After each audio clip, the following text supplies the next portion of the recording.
Hello my dear students, how are you all? Students, welcome to our YouTube channel Alok professionals. Students, हम BCom के बच्चों के लिए एक बहुत ही important subject financial market and institution cover कर रहे थे। एंड इस टॉपिक में अभी तक हम लोगों ने इसका जो यूनिट 1 है financial system and financial system feature functions of a country, वो हम लोग डिस्कस कर रहे थे। ओके, तो हमने स्टार्ट किया था what is financial system, financial system के फंक्शंस क्या होते हैं वो हम लोगों ने डिस्कस किया था। फाइनेंशियल सिस्टम क्या होता है, फाइनेंशियल सिस्टम के मीनिंग क्या होता है, function and role of financial system. उसके बाद हम लोगों ने कवर किया स्ट्रक्चर और component of the financial system, जिसमें सबसे बड़ा कंपोनेंट जो हमारा था वो था फाइनेंशियल इंस्टीट्यूशंस। ओके, अब फाइनेंशियल इंस्टीट्यूशंस में भी हम लोगों ने डिस्कस किया कि फाइनेंशियल इंस्टीट्यूशंस क्या होते।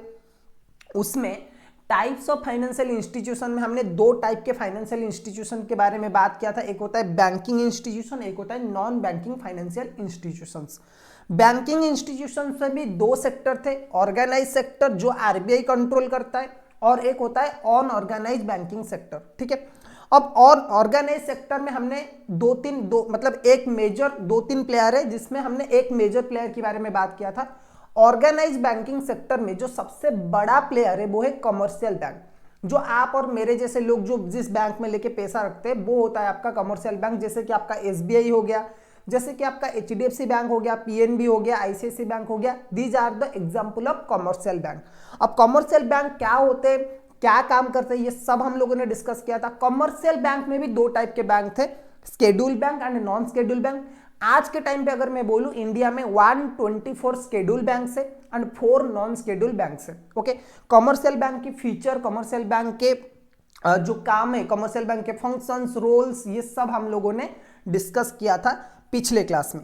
आज हम लोग एक और मेजर प्लेयर के बारे में बात करेंगे जो कि आपकी फाइनेंशियल सिस्टम में ऑर्गेनाइज बैंकिंग सेक्टर में ऑपरेट करता है और जिसका रोल इक्वली इंपॉर्टेंट है आज like commercial banks. Okay, commercial banks की तरह ही ये जो बैंक्स होते हैं, ये जो प्लेयर्स होते हैं ना, these are also play important और vital role in Indian financial system.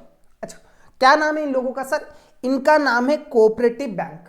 In banks को बोला जाता है कोऑपरेटिव बैंक। अच्छा सर, कोऑपरेटिव बैंक क्यों इन्हें बोला जाता है? क्योंकि ये दो मेजरली फीचर कैरी करते हैं। एक होता है स्टूडेंट्स कोऑपरेटिव सोसाइटीज, जो कि कोऑपरेटिव सोसाइटीज एक्ट के अंडर रजिस्टर्ड होता है। जैसे कि आपका कंपनी हो गया, जैसे कि आपका पार्टनरशिप फार्म हो गया, जैसे कि आपका एलएलपी हो गया ना, ये जैसे सेपरेट लीगल एंटिटीज है। सिमिलरली आपकी कोऑपरेटिव सोसाइटीज भी होते, ठीक है, आपकी कोऑपरेटिव सोसाइटीज भी सेपरेट लीगल बॉडीज होते जिनके लिए एक सेपरेट एक्ट होता है, cooperative state cooperative act. Okay, state cooperative societies act. Okay, अब ये कोऑपरेटिव सोसाइटी क्या करते हैं? कोऑपरेटिव सोसाइटी में होते हैं मेंबर्स। कोऑपरेटिव सोसाइटी कैसे काम करता है? इनका एक कॉमन पर्पस होता है और इस कॉमन पर्पस के थ्रू बहुत सारे लोग इनके अंदर जुड़ते हैं। इन्हें बोला जाता है मेंबर। कोऑपरेटिव सोसाइटी में जो लोग होते हैं ना, उन्हें बोला जाता है मेंबर्स। और वो मेंबर्स क्या करते हैं? कोऑपरेटिव सोसाइटी को चलाते हैं। इसका एक बेस्ट एग्जांपल है अमूल। अमूल, आपने सबने अमूल का दूध, अमूल का आइसक्रीम, अमूल के चॉकलेट्स, ये सब खाया होगा। Amul is the biggest and most valuable cooperative society in India. India में अगर मैं बोलूं कि कोऑपरेटिव सोसाइटी का एग्जांपल दो, आपका सबसे पहला नाम आएगा अमूल। ओके, अब ये अमूल जो है, अमूल कैसे काम करता है? बहुत सारे किसानों जो है ना, जो जिनके पास कैटल है, जिनके पास गाय भैंस ये सब है, ये अमूल को क्या करते हैं? अमूल के मेंबर है, अमूल को अपना दूध देते हैं, अमूल वो दूध बेचता है और उसके प्रोडक्ट्स बेचता है और बाद में इन लोगों को पैसा मिलता है, जो फार्मर होते हैं उन्हें पैसा मिलता है। ठीक है, तो कोऑपरेटिव सोसाइटीज ऐसे ही काम करता है कि आप कुछ सर्विसेज, जो मेंबर्स होते हैं वो प्रोडक्ट या फिर सर्विसेज कोऑपरेटिव सोसाइटी को देते हैं, बदल में कोऑपरेटिव सोसाइटी जो होता है वो क्या करता है? वो जो प्रोडक्ट्स है या फिर सर्विसेज है बाहर वालों को या फिर अपने मेंबर्स को ही देता है और उसके बाद जो पैसा आता है वो मेंबर्स के बीच में बंटा जाता है। ठीक है, अब सर ये cooperative bank and cooperative society के बीच में क्या लिंक है? देखो, कोऑपरेटिव बैंक्स जो होते हैं ना, वो एक ऐसे बैंक है जो कि जॉइंट रेगुलेटर के थ्रू चलते हैं। जैसे कि आरबीआई जो है हमारा, RBI is the apex bank of India. RBI जो है पूरे बैंकिंग सिस्टम को मैनेज करता है। तो कोऑपरेटिव सोसाइटीज में क्या है कि कोऑपरेटिव बैंक को, कोई कोऑपरेटिव सोसाइटी अगर बैंकिंग एक्टिविटी करना चाहता है तो उसे हम बोलेंगे कोऑपरेटिव बैंक्स। कोई कोऑपरेटिव सोसाइटी जो कि स्टेट कोऑपरेटिव सोसाइटी एक्ट के अंडर रजिस्टर्ड है, बनाया गया है, जैसे अमूल है उस तरह से अमूल की तरह ही कोई बैंक बनाया, कोई कोऑपरेटिव सोसाइटी बनाया गया है, और जिसका मेजर ये काम है कि वो बैंकिंग एक्टिविटी करना चाहता है। अगर कोई कोऑपरेटिव सोसाइटी बनाया गया है विथ बैंकिंग फीचर्स और with objective to carry out the banking activities और फाइनेंशियल एक्टिविटीज, तो उसे हम बोलेंगे कोऑपरेटिव बैंक्स। और आरबीआई से भी बैंकिंग लाइसेंस लेना पड़ेगा, क्योंकि अगर आपको बैंक लिखना है आज के टाइम पे तो you have to take registration और licence from the banking licence from the RBI. तो आरबीआई ने इन्हें बैंकिंग का लाइसेंस दिया है और ये कोऑपरेटिव सोसाइटीज है, तो इसीलिए इन्हें बोला जाता है कोऑपरेटिव बैंक। ओके, अब देखो बहुत ही सिंपल सा पॉइंट है कि कोऑपरेटिव बैंक का जो ऑब्जेक्टिव होता है ना, वो होता है कि मेजरली रूरल एरियाज में ऑपरेट करना, जिस एरिया में बड़े बड़े कमर्शियल बैंक नहीं है, क्योंकि कमर्शियल बैंक अगर होंगे तो वो लोन सस्ते में दे सकते हैं किसानों को, या फिर वो रूरल एरिया में लोन वगैरह दे सकते हैं। लेकिन अगर कोई मेजर कमर्शियल जो गांव की एरिया होता है ना, जहां पे बैंक्स अपने ब्रांच ओपन नहीं करते, वहां पे ये कोऑपरेटिव बैंक्स की बहुत बड़ा रोल आता है। ठीक है, देखो cooperative banks form an important part of the organised banking sector in India. Organised banking sector की अगर मैं बात करूं तो कोऑपरेटिव बैंक एक मेजर रोल प्ले करता है। They operate on the principle of cooperation, mutual help and a democratic management and are registered under the respective state cooperative societies act. ठीक है, ये क्या करता है, अपने मेंबर्स के थ्रू ही मैनेज किया जाए, इसके लिए कोई सेपरेट बॉडी नहीं आता है मैनेज करने के लिए। हाँ, कुछ आरबीआई के गाइडलाइंस इन्हें फॉलो करना पड़ता है, लेकिन मैनेज बहुत सारे लोग क्या करते हैं, देखो मैनेज इनके मेंबर ही करते हैं।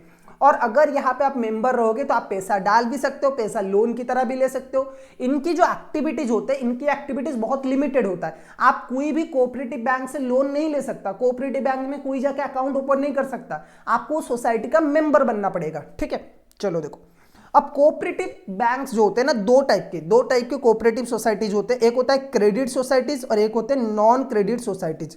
कोऑपरेटिव सोसाइटीज बेसिकली दो टाइप के होते हैं, एक होते हैं क्रेडिट सोसाइटीज और एक होते हैं non credit societies. Among these cooperative credit societies play a major role in Indian financial system and are classified into two broad categories। देखो अगर मैं कोऑपरेटिव सोसाइटीज की बात करूं, जैसे अमूल है, वो नॉन क्रेडिट सोसाइटी है।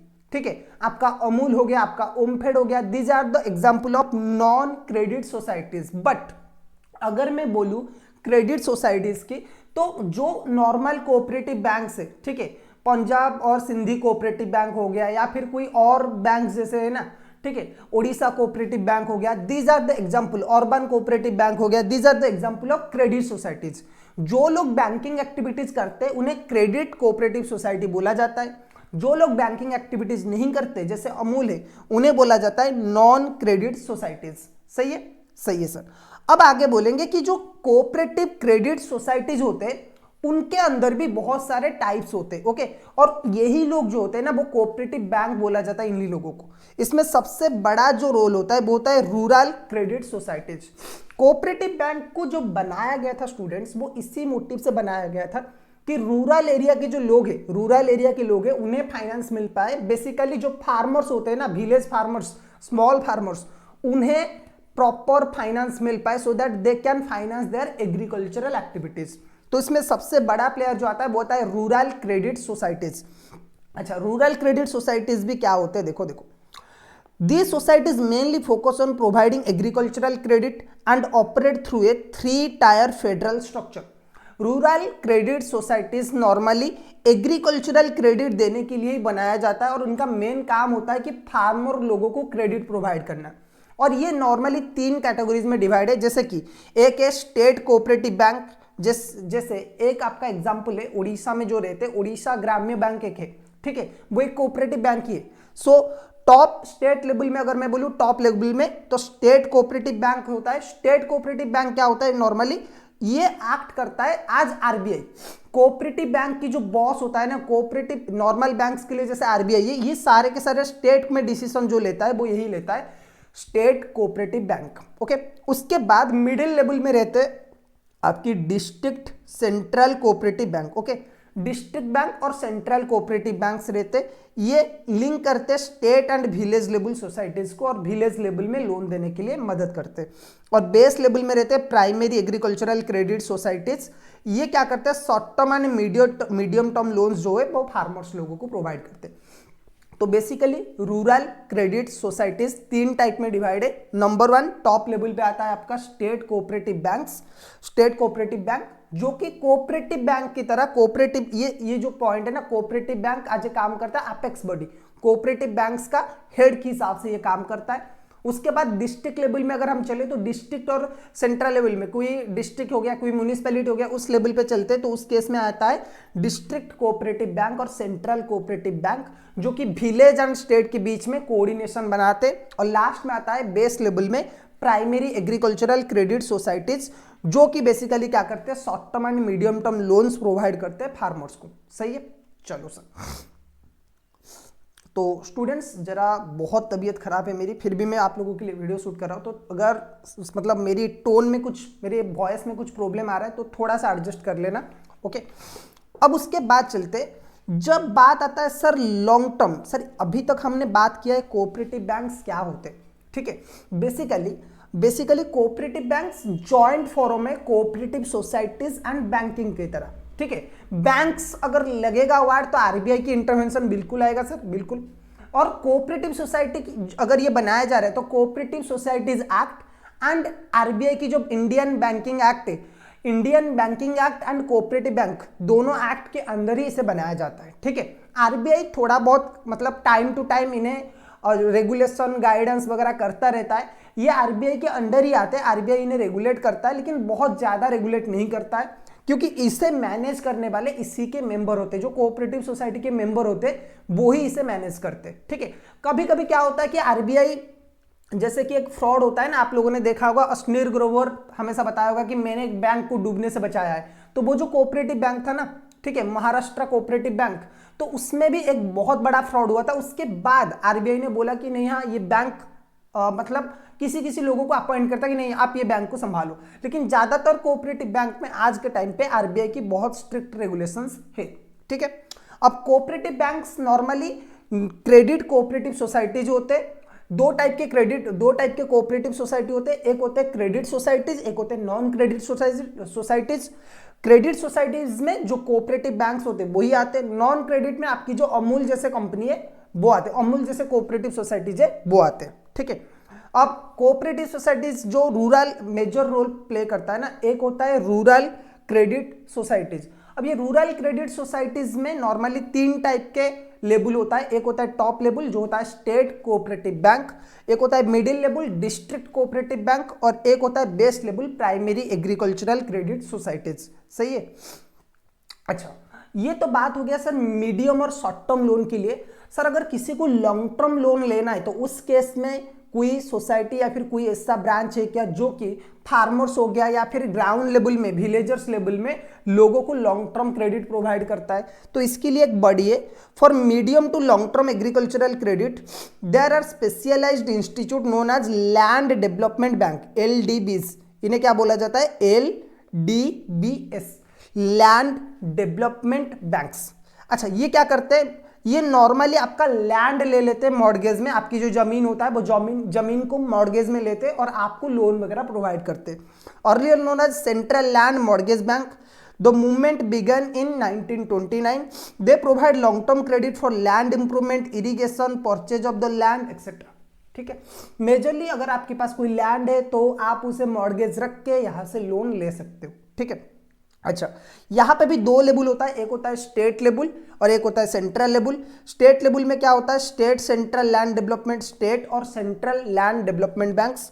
और अगर लोकल लेवल के बारे में बात करूं मैं, 2 लेवल होता है, एक होता है स्टेट लेवल जिसमें स्टेट लैंड डेवलपमेंट बैंक और सेंट्रल लैंड डेवलपमेंट बैंक होता है, और एक होता है लोकल लेवल जो होता है ब्रांच और प्राइमरी लैंड डेवलपमेंट बैंक्स। ठीक है, अच्छा these banks lend directly to farmer or through a 2-tier system at the national level. These institutions are coordinated by all India land development bank unions. अच्छा इनका एक separate union है, but basically अगर farmer लोगों को long term loan चाहिए तो ये जो लैंड डेवलपमेंट बैंक्स होते हैं वो क्या करते हैं, अपनी लैंड खरीदने के लिए आपको लोन दे सकते हैं ऑन बिहाफ ऑफ मॉर्गेज, या फिर आपको लैंड को डेवलप करना है, अगर आपको लॉन्ग टर्म लोन चाहिए तो अपने लैंड को गिरवी रख के आप लोन ले सकते हो। अच्छा, अर्बन क्रेडिट सोसाइटीज की अगर मैं बात करूं तो ये लोग क्या करते हैं, एक होता है रूरल सोसाइटीज, अगर अर्बन एरिया में आपको एग्रीकल्चरल और सेमी नॉन एग्रीकल्चरल एक्टिविटीज के लिए काफी चाहिए, देखो this operate mainly in the urban and semi urban areas and provide non agricultural credit to small traders, employees, artisans and low income groups.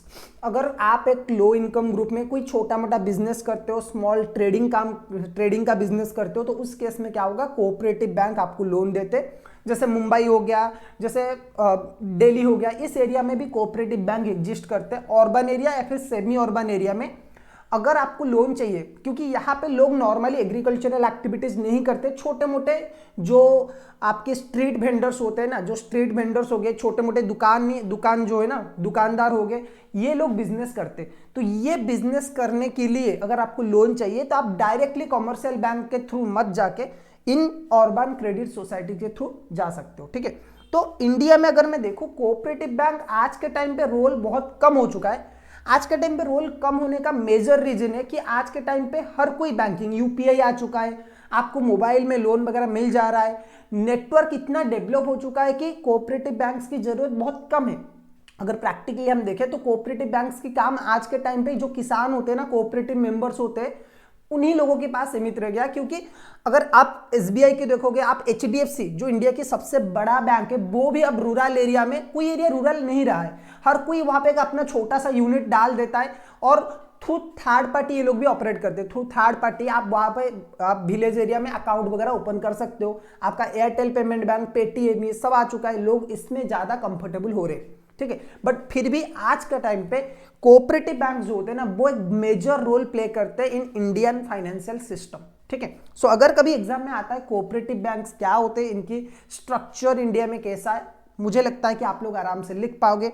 Students, बहुत सारे बच्चों को ये नोट्स चाहिए था, तो ठीक है, आज मैं ये नोट्स आप लोगों को शेयर करूंगा। थोड़ा सा इसमें कुछ मॉडिफिकेशन की जरूरत है, एक बार ये मॉडिफिकेशन हो गया मैं आप लोगों को डेफिनेटली शेयर करता हूँ। ओके, सो आज की क्लास में बस इतना ही।